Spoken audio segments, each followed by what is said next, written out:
Alright, a little bit of a supplemental video for you, Patrick, and for you, Mike. A little closer up view of the spindles here. I had to replace the couplers here, so I figure while I'm down here, I'll give you a little closer look at what I got going on here. You can see that that top extends all the way through that 3/4 inch, and that's probably a 3/8 inch gusset that I put on there, and that has not moved. I was worried that it might bend with rough use, but that's a forged spindle, so I figured it might bend in here, but with this gusset here and this all being solid, nothing's moved, and this has seen some pretty rough abuse. The one other thing that I had to do that I forgot to mention in the last video was in order to get the ball joint for the newer spindle to work, is I had to put a spacer. I don't know if you can see it too well, but underneath the bottom U-joint there's I believe it's a 1/2 inch spacer. I just made it out of aluminum, and it's held up well. I didn't want to add the extra weight of a solid mild steel piece down in there, but there's a spacer block. Let me just see if I get the light right here.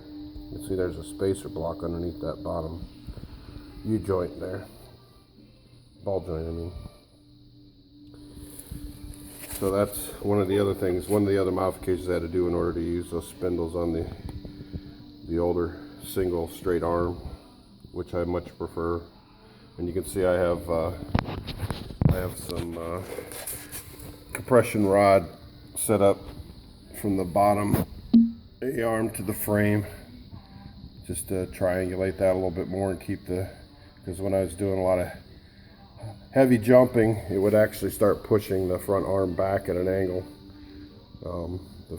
The front arm and even the top A-arm, it would twist it around. So it's not a real heavy duty compression rod, but it's enough to keep everything in place for moderate racing.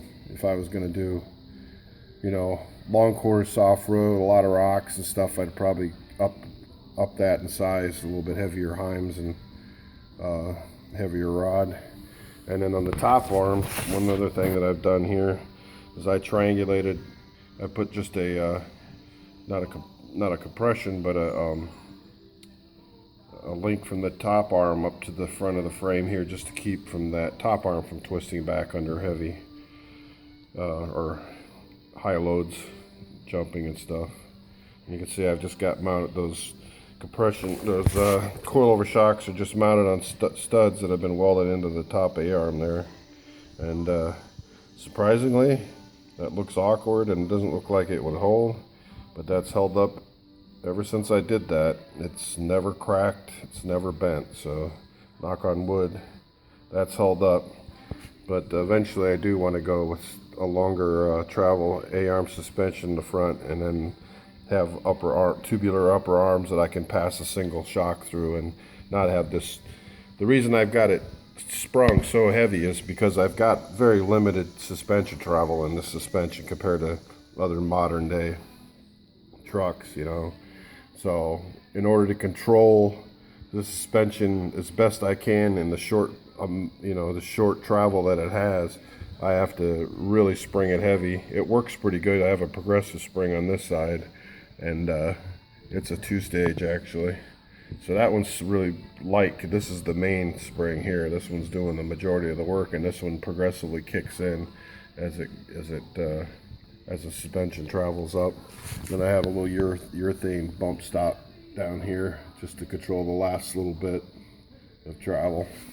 And it's worked pretty well. I don't know if you ever saw those videos of me racing the Monster Jam event at Giant Stadium a few years back, but boy, they had some wicked jumps in the corners there, and this thing was pogo sticking around.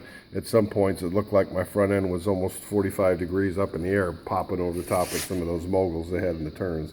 But it sucked it up. It never broke. I broke a rear end that race, but I didn't break anything in the front suspension. All right, that's a wrap for this one.